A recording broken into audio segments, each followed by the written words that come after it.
अरे video record थाटू से हाँ तो તો નોટ એટ આપનું વિડીયો ને એમ જોવાનો છે જોઈએ તો મારું બધું વોઇસ વાળું ને એમ સેટિંગ કરી રાખેલી છે જોઈએ શું થાય મારું વોઇસ આવતી હશે આનું વોઇસ આવે કે નહીં તે જોઈએ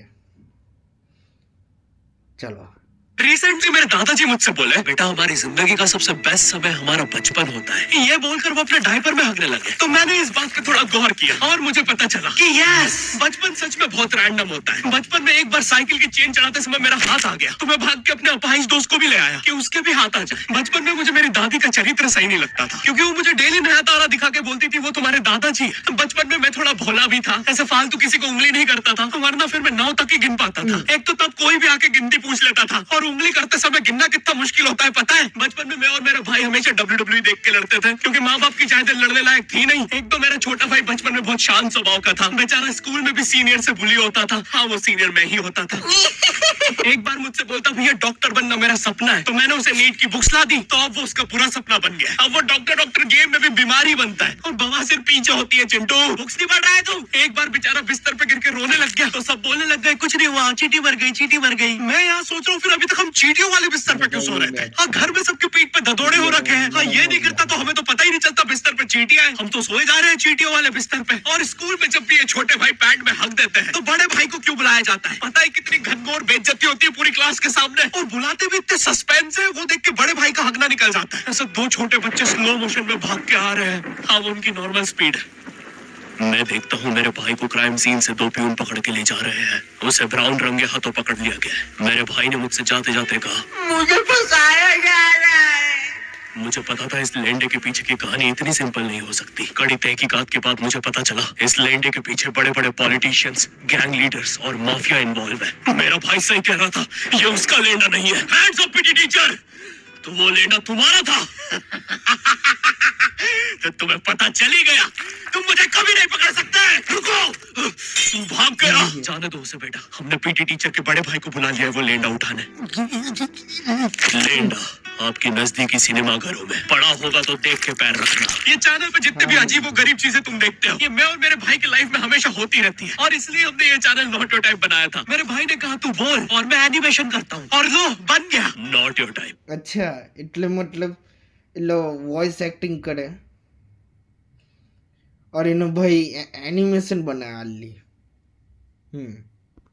બંડવ ભાઈ લોકોની મળી ભાગટ आपके नजर अरे अभी भी लेंडा लगा हुआ है। बचपन में बोले जाता था कि तुम जितने दांत तकिए के नीचे रखोगे तुम्हें उतने ही रुपये मिलेंगे। तो मैंने दादी की 32 ही रख दी तो मुझे 32 रुपए मिले। वो 32 7,000 की थी। जो पिटा हूं ना मैं घर पे साली स्कैमर दांत वाली परी चांदी का दांत ले जाके 1 रुपया देती है। दांतों से याद आया बचपन में सब सूखा बॉर्नविटा खाते हैं क्योंकि दांत दूध के होते हैं। ठीक है ये वाला जो हटा दूंगा। बचपन में मुझे चुड़ैलों से बहुत डर लगता था। एक बार मुझे चुड़ैल के पैर के निशान दिखे तो मैं उल्टा भागा पर फिर मैं चुड़ैल के ही घर में आ गया। हाँ मैं फटी में भूल गया था उसके पैर उल्टे होते हैं तो फिर मैंने सोचा इसका पीछे से सर फोड़ देता हूँ। सर फोड़ने गया तो वो उसका मुंह निकला। फिर આટલે હું થયું बार मुझे चुड़ैल के पैर के निशान दिखे तो मैं अच्छा એલી હીડી હીડી ચાલી આવેલી હતી પણ એના ઉલટા પેર હોય બૂટના उल्टा भागा पर फिर मैं चुड़ैल के ही घर में आ गया। हाँ मैं फटी में भूल गया था उसके पैर उल्टे होते हैं तो फिर मैंने सोचा इसका पीछे से सर फोड़ देता हूँ। सर फोड़ने गया तो वो उसका मुंह निकला। फिर से भूल गया कि साली चुड़ैलों के बाल भी मुंह पे होते हैं। आदमी को पता चले तो चले कैसे। जब मैं छोटा था नींद में बिस्तर भी बहुत गीला करता था। मेरी मम्मी हमेशा गुस्सा करती थी कि सोने से पहले सुसु किया कर। अब उन्हें कैसे बताऊं फिर गीले એવું સાઈડ મેં બી કર્યું હતું એક ટાઈમ બસ એક बिस्तर में मुझे नींद नहीं आती। बचपन में मुझे गुस्सा भी बहुत आता था तो मेरी मम्मी ने मुझे एक रेड स्टोन की अंगूठी पहना दी और सरप्राइजिंगली उससे मेरा गुस्सा इतनी जल्दी उतरने लग गया क्योंकि अब मैं जब अंगूठी पहन के लोगों को पीटता था तो गुस्सा इतनी जल्दी शांत होता था। वैसे ये अंगूठी मुझे एक बाबा जी के आश्रम से मिली थी। जब मैं वो आश्रम में गया था वहाँ एक बहुत ही हॉट सी बंदी मुझे देख के बार बार स्माइल करे जा रही थी तो मैंने भी मौके पे चौका मारा और जल्दी से अपना नंबर पेपर पे लिख के उसकी तरफ फेंक दिया। वो बंदी ने भी बड़े प्यार से मेरा नंबर उठाया और खा लिया। अरे भाई उसको भूख लगे वो तब से सबको स्माइल दे रही है। हम भी सुबह से नंबर फेंक रहे हैं अभी तक 2 किलो पेपर खा गई है। हाँ, अब तुम्हें भी ऐसे रैंडम भूतों या स्ट्रेंजर्स पास नंबर ना फेंकना पड़े प्यार के लिए इसलिए आओ हैपन पे चले यहाँ तुम्हें मिलते हैं तुम्हारे कॉमन इंटरेस्ट के लोग। मुझे मुझे बॉर्नविटा बहुत पसंद है। मुझे भी रोहित। आओ मन बुद्धि हैंडशेक करते हैं। हैपन पे मिलती है आपको उन लोगों की प्रोफाइल्स जिनके साथ आप बात क्रॉस करते हैं। यहाँ तुम अपने एरिया के लोगों की प्रोफाइल्स भी देख सकते हो। यही नहीं, जो लोग तुम्हारे फेवरेट स्पॉट पे जा चुके हैं, यहाँ तुम्हें उनकी प्रोफाइल्स भी मिलती है। तो अभी जाकर अपना नेक्स्ट क्रश स्पॉट करो अपने ही मन पसंदीदा स्पॉट पे। तो अभी जाके डाउनलोड करो, लिंक डिस्क्रिप्शन में। Thank you happen.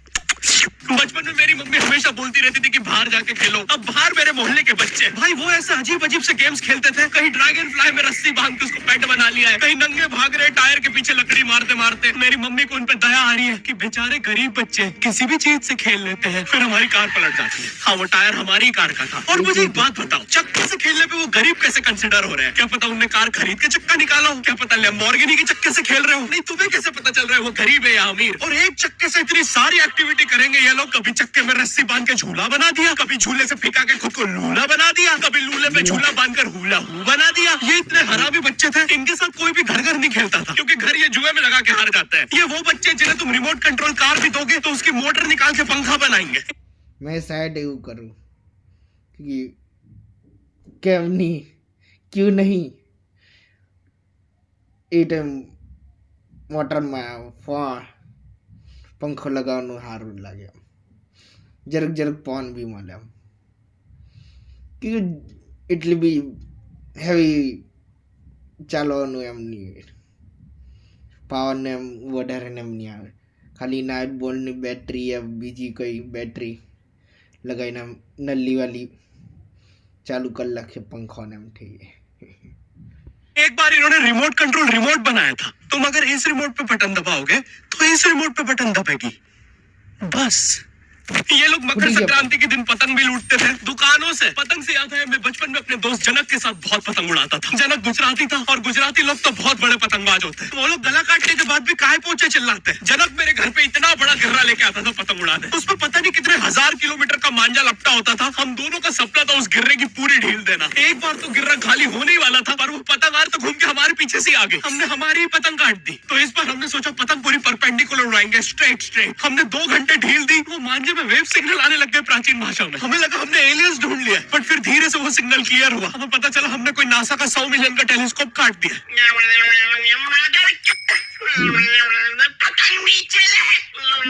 टेलीस्कोप काट दिया।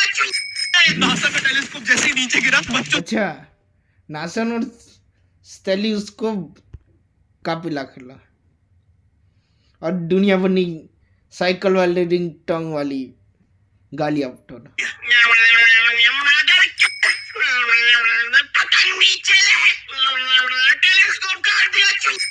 नासा का टेलीस्कोप जैसे ही नीचे गिरा, बच्चों से पहले इसरो ने लूट लिया। बहुत वियर्ड था, इतने सारे बुड्ढे छत कूद के भाग रहे थे। एक तो जनक के मांझे में इतनी सारी गठाने होती थी, वो मांझा इतना भारी हो जाता था, हम चौथे माले से पतंग उड़ा रहे, वो दूसरे माले पे उड़ रही है। बचपन में बोला जाता है किसी भी स्ट्रेंजर से बात नहीं करते, तो फिर मैं इशारे करता था। तो फिर दादी मेरे चरित्र पे सवाल उठाती थी। दादी से याद है, पुराने जमाने में एंटरटेनमेंट के लिए कुछ होता नहीं था, तो लोग 7-7, 8-8 बच्चे पैदा कर लेते थे ताकि उन्हें जायदाद पे लड़ता थे एक मजे ले सके। मेरे पापा के 5 भाई और 4 बहनें, टोटल 9 बच्चे। मेरी दादी ने जिंदगी के 9 साल बस बच्चे दिए। दादी ने 9 साल तक पेट में इतनी लातें खाई है, उनके अंदर से एब्स आ गए थे। मेरी दादी लिटरली अंदर से टूट चुकी थी। उनका इतनी बार ऑपरेशन हो रखा है, उनको डॉक्टर ने टाकों की जगह चेन लगा दी थी। भाई आज के जमाने में तो इतने बच्चे कोई पैदा नहीं करता, उल्टा अबॉर्शन करवा लेते हैं। और यस, मैं अबॉर्शन बोलूंगा क्योंकि मुझे जेल नहीं जाना। एक तो इंडिया में भी अबॉर्शन करवाना लीगल है, लेकिन बच्चे का जेंडर भाई आज के जमाने में तो इतने बच्चे कोई पैदा नहीं करता, उल्टा अबॉर्शन करवा लेते हैं। और यस, मैं अबॉर्शन बोलूंगा क्योंकि मुझे जेल नहीं जाना। एक तो इंडिया में भी अबॉर्शन करवाना लीगल है,